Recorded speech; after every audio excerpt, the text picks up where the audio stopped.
વૃક્ષને પૂરતું પાણી મળી રહે તો તે વટવૃક્ષ બની જાય અને જ્ઞાનરૂપી સરિતાને સિંચવામાં આવે તો નામ બની જાય। આવું જ થયું છે અમરેલી જિલ્લાના મોટા લીલિયા ગામે। એક જ પરિવારના બંને સંતાને પરિવારનું નામ રોશન કર્યું। દીકરી તમન્ના સાપરિયા અને દીકરો દર્શિત સાપરિયા બંને પહેલો રાઉન્ડ પાર કરી ગયા।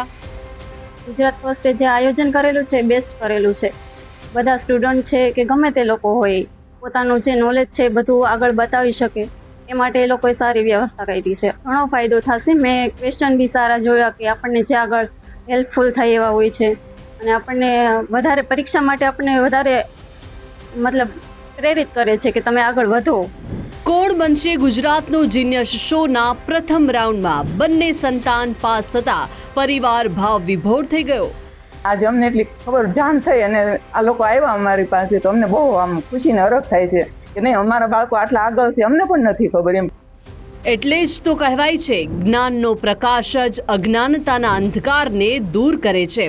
એક જ ઘરમાં જ્ઞાનના બે દીપ પ્રગટી રહ્યા છે। દર્શિત અને તમન્ના બંને ભાઈ બહેન બીજા રાઉન્ડમાં પ્રવેશી ગયા। શું તમે સ્પર્ધામાં ભાગ લેવા રજીસ્ટર કર્યું છે કે નહીં? ન કર્યું હોય તો આજે જ જોડાવો। કોણ બનશે ગુજરાતનો જીનિયસ?